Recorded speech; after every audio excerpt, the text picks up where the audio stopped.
Tout d'abord, je tiens à remercier les organisateurs de m'avoir invité pour cet exposé et je tiens à remercier également ceux qui sont là pour l'écouter.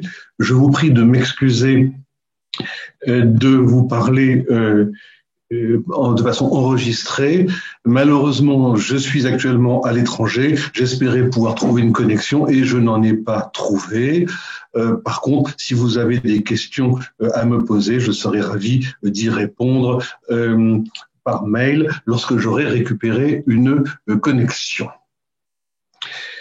Je n'ai aucun conflit d'intérêt financier en rapport avec cet exposé, ni avec aucun autre sujet médical ou de recherche médicale. Bien évidemment, je vais vous montrer un certain nombre de problèmes, de risques, de déviations éthiques qui se sont produites dans la recherche, mais cela ne doit surtout pas faire penser que la recherche ne serait pas indispensable ou qu'elle serait systématiquement biaisée. Vous le savez, pas de progrès médical sans recherche, c'est bien évident. Mais par contre, il serait naïf également d'imaginer que le chercheur et son institution soient des purs esprits. Il y a des conflits d'intérêts académiques, il faut publier quand on est universitaire, c'est mon cas d'ailleurs, et puis il y a des conflits d'intérêts financiers. Certains recherches, certains orateurs sont très largement payés par l'industrie pharmaceutique et cela peut entraîner des biais. Donc la réglementation est indispensable et il ne faut jamais oublier que le sujet qui se prête en tant que volontaire sain à la recherche, ou même d'ailleurs en tant que patient, est avant tout animé par de l'altruisme et cela doit être respecté. Tout le monde connaît ces principes classiques de l'éthique médicale, de la bienfaisance, non-malfaisance, respect de l'autonomie, justice distributive. Comment s'applique-t-elle à la recherche? De façon évidente, la non-malfaisance, on ne va pas faire une recherche très dangereuse au risque pour soi-disant le bien de la société. On va minimiser au contraire ces risques et ces inconvénients. D'un autre côté, l'autonomie permet-elle à un sujet d'accepter une recherche très dangereuse puisqu'il est autonome? Eh bien non, au-delà de la loi, au-delà de l'éthique, bien évidemment, non, cela n'est pas autorisé. La liberté individuelle est quand même limitée par des données éthiques et juridiques. Enfin, la justice distributive, c'est-à-dire il est fondamental que la recherche ne se fasse pas sur des populations vulnérables, des pauvres, des gens de pays en voie de développement, au bénéfice par contre de riches ou de pays riches effectivement. Vous le savez, la loi sur la recherche en France ne distingue pas entre la recherche sur le malade ou sur le volontaire sain, car elle protège autant l'un que l'autre, mais éthiquement, bien sûr, il y a des différences. Alors, puisque l'on parle d'éthique, il y a deux grandes normes éthiques qui permettent d'examiner le problème de la recherche. Il y a d'une part la morale kantienne, dans laquelle chaque homme représente l'humanité tout entière. Donc, ce qu'il fait pour lui-même doit être généralisable. Donc, est-ce que prendre un risque pour soi-même au cours d'une recherche est généralisable à tout le monde? Est-ce que tout le monde le souhaiterait? Ce n'est pas évident, donc c'est peut-être une tension dans la morale kantienne. Néanmoins, les kantiens arrivent à surmonter cette tension et à justifier le fait que l'on fasse une recherche. L'utilitarisme, de son côté, au contraire, facilite considérablement la recherche puisqu'il s'agit de maximiser le bien commun tout en minimisant le problème, les dégâts individuels. Donc si on caricature, là aussi, on peut dire dans l'autre sens que grâce à l'utilitarisme, on peut faire tout et n'importe quoi. Non, là encore, il y a des limites. Donc ces deux philosophies permettent l'une comme l'autre de conduire de la recherche. Néanmoins, elles peuvent être prises en défaut. Les volontaires sains doivent être justement reconnus pour ce qu'ils font, c'est-à-dire, selon les dires du directeur, du président du comité d'éthique de l'INSERM, des héros pendant les pandémies et pas seulement pendant les pandémies. Sans eux, la recherche n'avancerait pas, c'est bien évident. Et il y a eu par contre beaucoup d'involontaires sains ou même d'involontaires malades qui ont été soumis à toutes sortes d'expériences. Par exemple, ce livre reprend très bien les expériences qui étaient faites et qu'on considérait comme normales chez des prostituées, chez des vagabonds, chez des condamnés, et même un esprit aussi éclairé que Diderot justifiait cela. Et même si cela semble un peu provocateur compte tenu du lieu, il convient néanmoins de rappeler que même Louis Pasteur avait proposé d'inoculer des petites doses de virus de la rage en espérant conférer une immunité et faire cela chez des condamnés à mort. Il avait proposé ça à l'empereur du Brésil qui n'avait pas donné suite et l'un de ses élèves, Charles Nicolle, avait mesuré, modéré le propos de son maître. Et je ne cherche pas du tout dans tous ces cas-là, à porter de jugement. On ne peut pas dire c'est affreux comment ils pensaient à l'époque. Heureusement, nous on fait bien. C'était une pensée de l'époque qui maintenant nous paraît très choquante. Peut-être que des choses qui nous paraissent tout à fait normales actuellement, et j'y reviendrai, paraîtront très choquantes plus tard. Alors, les volontaires saints, ou les involontaires saints en l'occurrence, là, ont beaucoup servi encore dans les années 40-50.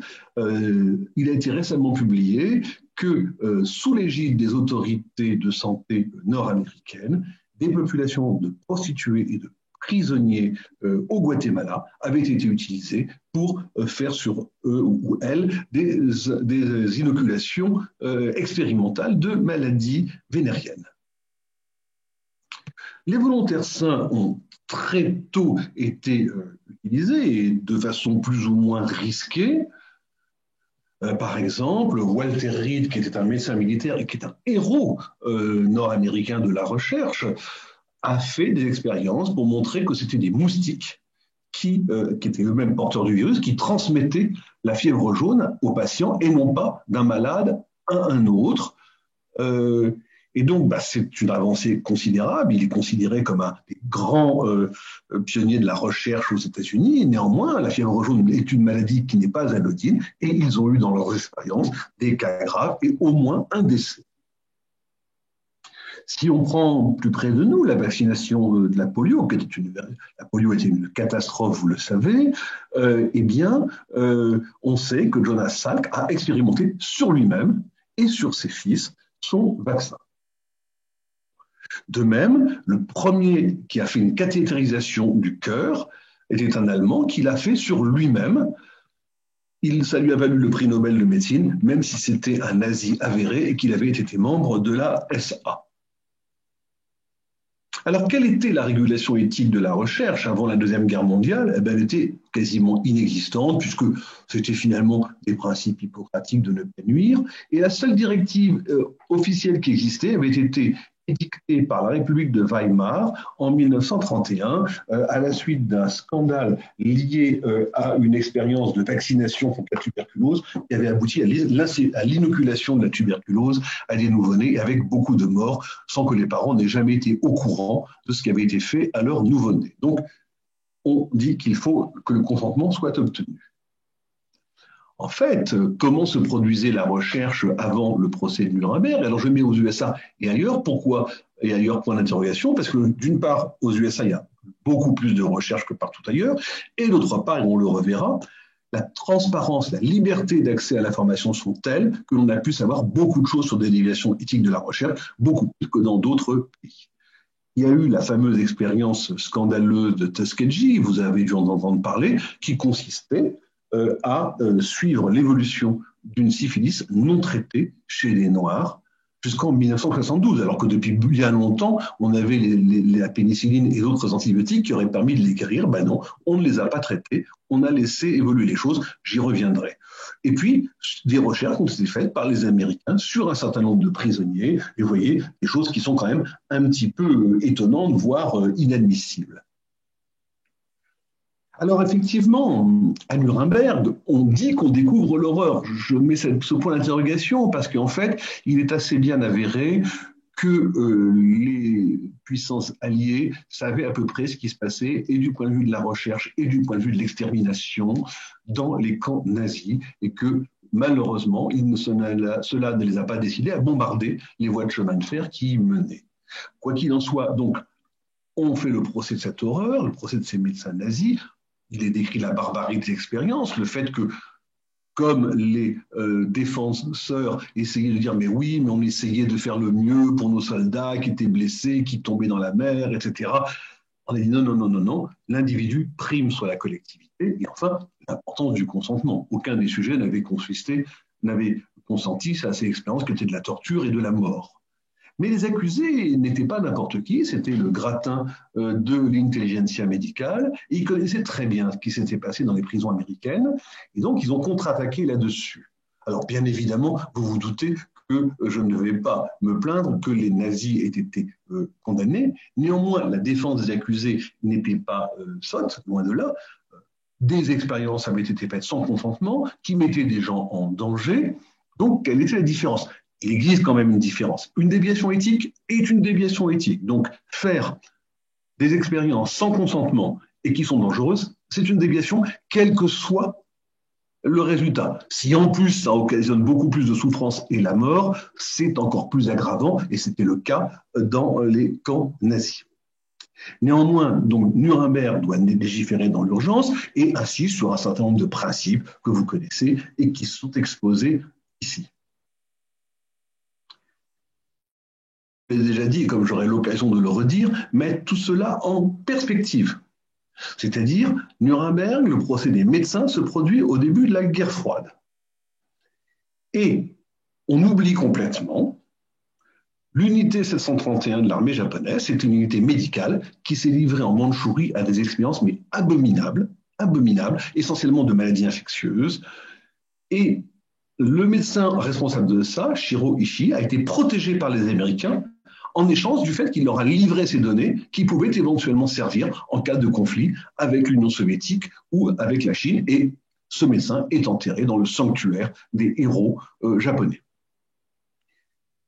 De fait, les Américains ont récupéré beaucoup de données scientifiques, médicales, issues des médecins nazis, mais également d'autres disciplines scientifiques, notamment au cours de ce qu'ils ont appelé l'opération Paperclip, dans lequel ils ont récupéré beaucoup de savants allemands, notamment Werner von Braun, dont je vais vous reparler peu après, mais je pense que vous le connaissez. Mais les Russes, de leur côté, ont fait à peu près la même chose, notamment en Allemagne de l'Est. Eh bien, il y avait une célébrité qui avait écrit un magnifique traité d'anatomie, et on s'est rendu compte un beau jour que les corps qu'il avait disséqués pour écrire son traité étaient ceux que la Gestapo lui fournissait. Alors effectivement, qui était Werner von Braun? Werner von Braun, on le voit ici dans la diapositive en haut à droite, très bien entouré, comme vous pouvez voir, c'était un donc chercheur physicien allemand, membre lui-même de la SS, qui a mis au point les fameux missiles V1 et V2 qui bombardaient l'Angleterre. Il faut savoir que ces missiles étaient construits dans des camps où la main-d'œuvre était esclave et mourait largement autant que dans les camps d'extermination. Ça ne l'a pas empêché donc d'être récupéré par les Américains. On le voit plus bas en compagnie de John Kennedy au moment du lancement du projet Apollo qui a abouti à envoyer l'homme sur la Lune. Il est à l'initiative de cela, et on le voit en bas à droite, à côté d'une des fusées Saturne qui ont été construites sous son égide. Alors, que se passe-t-il après Nuremberg? Que se passe-t-il? On pourrait se dire, heureusement, tout le monde va se dire, plus jamais ça, hors de question, etc. Eh bien non, malheureusement, ça n'a pas été aussi simple. C'est très bien expliqué par un éthicien américain qui dit que, grosso modo, la plupart des scientifiques ont considéré que ce code de Nuremberg était vraiment fait pour les barbares, les nazis qui avaient fait des choses horribles, mais sûrement pas pour des gens à la morale irréprochable, comme eux qui étaient des médecins ordinaires. Et donc, ça a permis effectivement, là pour le coup, d'être dans l'utilitarisme et de se servir des sujets pour la recherche exactement comme on le voulait, notamment dans les prisons. Et de façon tout à fait étonnante, un des témoins de l'accusation, je dis bien de l'accusation à Nuremberg, Léo Alexander, eh bien, met en question le problème des lois, des règlements, en disant non, c'est pas ça qui compte, ce qui compte, c'est notre propre éthique personnelle. De nos jours encore, on entend un peu ce genre de choses. Oh là là, les comités d'éthique, ça nous casse les pieds, alors qu'on sait très bien nous-mêmes ce qui est bien, ce qui n'est pas bien. Non, il faut effectivement le regard d'un tiers pour apprécier le caractère éthique ou non de la recherche. Comme je vous l'ai dit, il faut mettre les choses en prospective ou en perspective. C'est-à-dire que c'est très facile d'être horrifié par tout ce que je vous ai raconté, les camps nazis, Tuskegee. Heureusement, il ne se produit plus rien de tel. Est-ce que ça veut dire qu'il n'y a aucune déviation éthique? Ben, sûrement pas. Donc si on se contente de dire, voilà, dans le passé c'était horrible, heureusement que rien de tel ne se produit, on n'examine pas ce qui se fait actuellement et qui pourra éventuellement choquer les générations futures. Donc il faut garder cela en tête. L'éthique, c'est quelque chose de mouvant. Alors, comme je vous l'ai dit, les expériences dans les prisons ont continué aux États-Unis, bien après Nuremberg, notamment sous l'égide d'un dermatologue extrêmement réputé qui s'appelait Kligman, qui a gagné énormément d'argent, qui en a fait gagner énormément à l'administration pénitentiaire et à son université, car les firmes pharmaceutiques étaient très intéressées à toutes les recherches qu'ils pouvaient faire sur les détenus. Donc il y a eu toutes sortes de choses que vous pouvez voir ici et qui étaient vraiment de l'exploitation complète des prisonniers. Ça a donné, là aussi, un scandale dont je vous reparlerai, et ça a été très bien dénoncé dans ce livre. Pourquoi ça s'appelle-t-il Acres of Skin? Les acres, vous savez, c'est une mesure de surface. Eh bien, c'est parce que le professeur Kligman, en arrivant là, ne voit pas des individus, mais il voit des acres de peau sur lesquels il va pouvoir expérimenter. D'autres expériences dans les prisons que je vous laisse lire, donc des choses dangereuses, discutables, etc. Et d'autres expériences aussi hors des prisons, donc bien sûr Tuskegee, donc qui se continue jusqu'en 72, donc des gens ne sont pas traités alors qu'ils pourraient l'être et être guéris. Ça crée un scandale, ce qui montre bien que l'éthique des médecins ne suffit pas. Il faut aussi un regard autre, et notamment celui de la grande presse, là en l'occurrence. Ça vaudra plus tard les excuses publiques du président Clinton. D'autres études ont été faites, par exemple, inoculer du plasma. On pensait qu'il contenait un virus, on n'avait pas encore découvert du plasma d'enfants atteints d'hépatite à des enfants attardés pour voir si c'était bien ça qui donnait l'hépatite. On a injecté des cellules cancéreuses à des vieux, on a exposé des militaires sans rien leur dire à des radioéléments ou des produits contaminés. Alors, le scandale, comme je vous l'ai dit, éclate lorsque Tuskegee est révélé, et le président des États-Unis de l'époque, en l'occurrence Richard Nixon, dit ça ne peut pas continuer comme ça, nous devons avoir une enquête là-dessus et une régulation de la recherche. Donc, une commission va être conduite qui rendra son rapport en 1979, on l'appelle le rapport Belmont, non pas qu'il ait été écrit par M. Belmont, mais parce que c'était le nom de l'amphithéâtre où la conférence s'est tenue. Donc, d'une part, on définit réellement la distinction entre les soins et la recherche. Ça ne concerne pas, bien évidemment, le volontaire sain qui lui est toujours l'objet de la recherche, mais ça permet de bien distinguer le soin que l'on donne à quelqu'un de malade de la recherche que l'on fait éventuellement sur lui. Ce sont deux choses différentes. Et puis, c'est là que sont mis en exergue les principes éthiques dont nous avons déjà parlé, et puis aussi d'autres choses bien évidentes que nous connaissons. Il faut évaluer les bénéfices et les risques et avoir un consentement informé avant de débuter une recherche. Ça nous paraît évident, ça ne l'était pas à l'époque. D'autres textes ont suivi, comme la déclaration d'Helsinki, qui réaffirme bien le principe de la primauté de l'individu sur la société et d'autres exigences que là aussi on connaît bien. Et différents textes ont été produits, des textes internationaux, européens, mondiaux, et aussi des lois, notamment en France, qui régissent la recherche et que je pense que vous connaissez assez bien.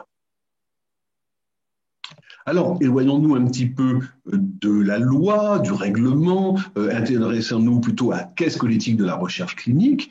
Eh bien, Ezekiel Emanuel, qui est un grand nom de l'éthique nord-américaine, a décrit un certain nombre d'exigences qui devaient être remplies pour qu'une recherche soit considérée comme éthique. La valeur sociale ou scientifique, la validité, la sélection équitable des sujets, c'est-à-dire pas d'exploitation. Il faut que ceux qui acceptent de prendre les risques de la recherche fassent partie des populations qui peuvent en bénéficier. Rapport bénéfice-risque favorable, c'est un petit peu complexe. Quel est le bénéfice que tire un volontaire sain de la recherche? Aucun. Il ne prend que les risques, lui. Donc, il faut être très vigilant. L'évaluation par un comité d'éthique, le consentement, le respect pour les sujets.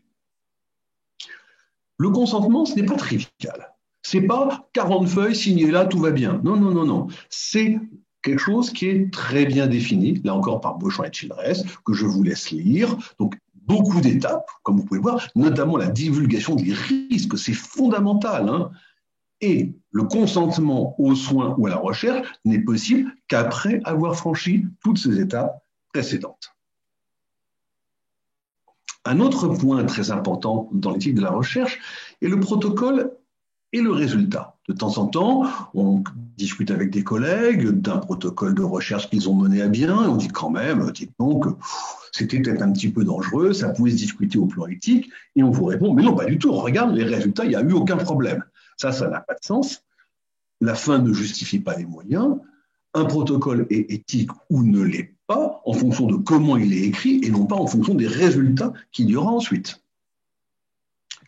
On le voit très bien à travers cette triste histoire que vous connaissez peut-être de Jesse Gelsinger. C'est un jeune homme donc, qui souffrait d'un déficit en ornithine transcarbamylase, qui est une enzyme hépatique.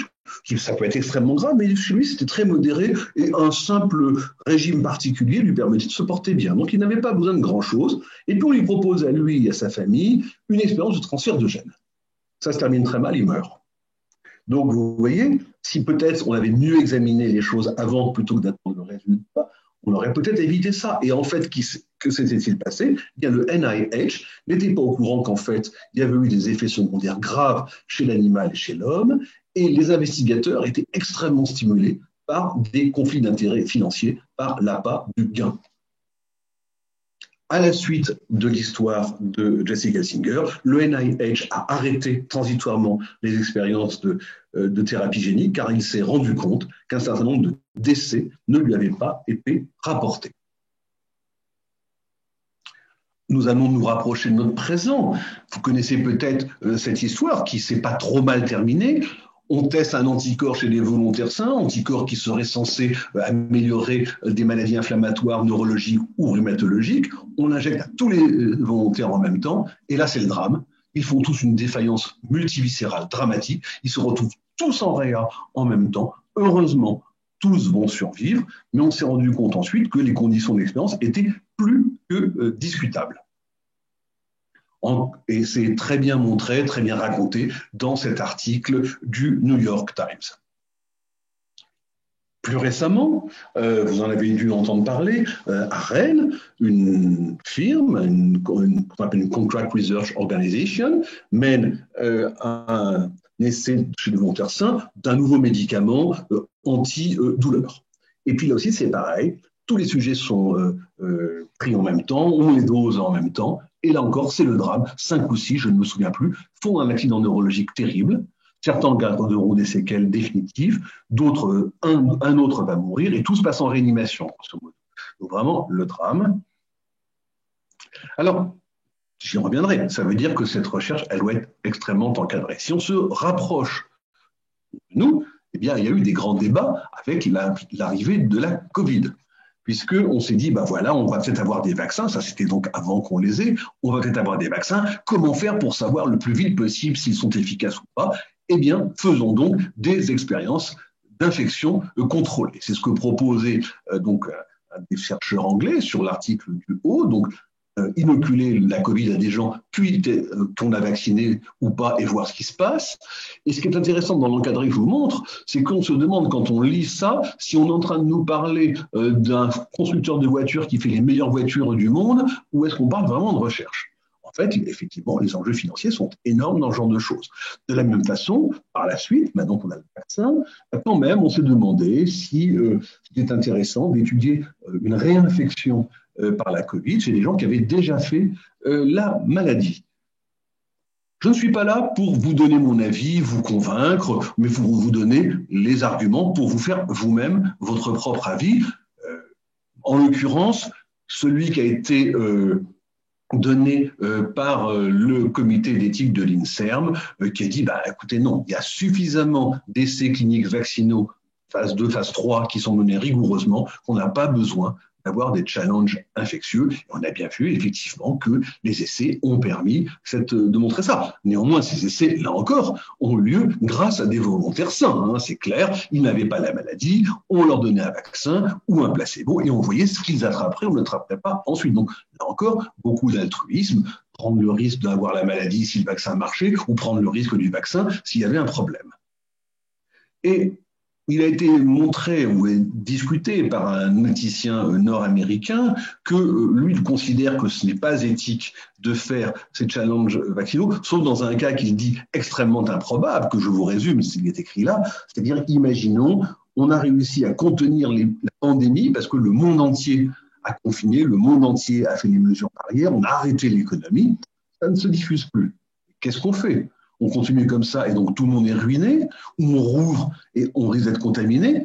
Dernière solution, comme c'est devenu une maladie très rare, eh bien on utilise quelques volontaires sains pour voir si le vaccin marche ou pas. Donc vous voyez, c'est vraiment, comme il dit, un unlikely scénario.